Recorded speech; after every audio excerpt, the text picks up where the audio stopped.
which the examiner is going to focus. These lexical resources, what are they? So the definition is given. It has a wide enough vocabulary. Lexical means word. Okay? Lexical means a word. One word. Lexical. So the actual word here is called lexicon. Lexicon means word. Okay? And the study of words is called lexicology.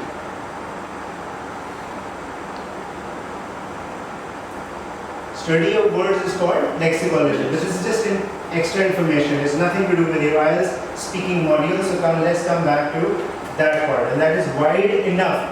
The examiner is not saying that he has an ultimate range of or an inexhaustible range of. He is not saying extraordinary range of vocabulary. He says wide enough, which means mediocre, average. Okay? So average vocabulary here to discuss topics. So that's why the 6 marker. That's why band 6.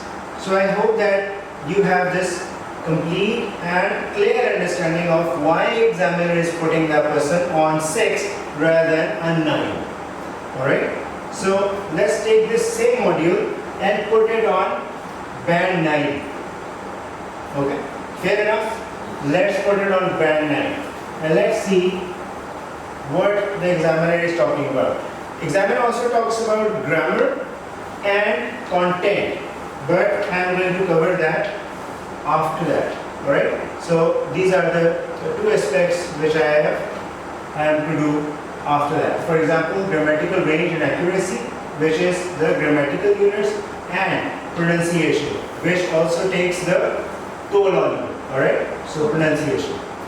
The way you say the words. But let's see what the band 9 looks like. This is C2 level. Band 9. Okay? This means fireworks. 9 means this is the maximum band you can have in an IELTS course. Okay? So 9 out of 9. This is also called C2 proficiency level. So if you do that, that means you are Yoda of English. Alright? If you do that, that's it. You don't require anything else. Alright, now, fluency and coherence. So, what happens on band 9? Let's see. Speaks fluently. First difference. He is a fluent speaker. In band 6, he was not a fluent speaker. He was trying to complete some of the terms, but there were these 4 or 3 problems, if you remember. There were 3 issues with him. Yes? So, with only rare repetition, he does not repeat himself. Very few times, maybe once only, he repeated an expression. So, that is forgivable. The examiner may forgive the 1 repetition. Or self-correction. Either he was using a repetition or he was using a self-correction, not both. Okay? So only one, either one of them. Number 2, any hesitation is content related. Content related means that if he was thinking about something, it was a new idea. He was perceiving. So the content here means that he was getting a new idea. That's why he hesitated or she hesitated. Hesitated means waited for to answer. So that person was collecting the data at that time. So that doesn't go against the person. Alright? Yes. Do you understand this? Yes, good. Alright, so Tayyab, I hope that you understand this.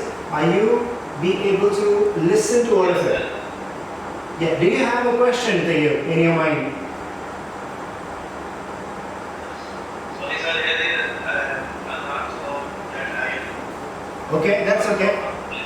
Okay, no problem, but just let me know if you have a question, if there's a difficulty which you are facing in understanding this.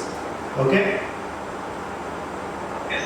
Okay, great. Alright. So, content related. Rather than to find words or grammar, he is not struggling for words, he is struggling with an idea. This is very, very important. It's a crucial thing that if you're struggling for ideas, because new ideas are generated while you're talking, then it is perfectly fine for the examiner and it means a band 9. Okay? So, number 2, speaks coherently, links the ideas perfectly with each other, does not go off the track. Okay? Sometimes we use an expression which is called going off the tangent.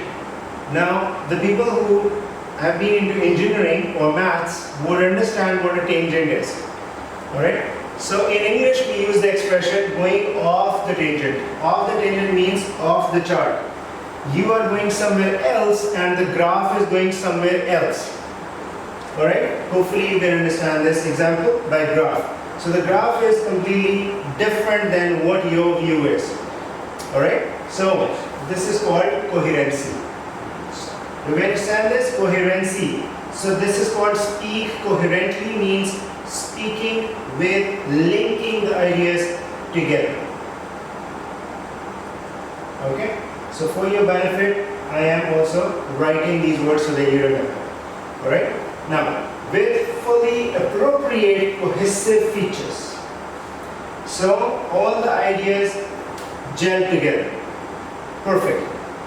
In absolute harmony, in absolute peace, they are together, the ideas. And if you can accomplish that, if you can do it successfully, that means you have gone for a 9 band, which means C2. Develops topics, another symbol, develop topics fully and appropriately. So there are no chunks of topics that he talks about. For instance, in your cue card, you confront a cue card and the cue card says, talk about a shopping mall. Describe a shopping mall in your town or area, let's suppose. Okay? A shopping mall or shop, let's suppose a shop.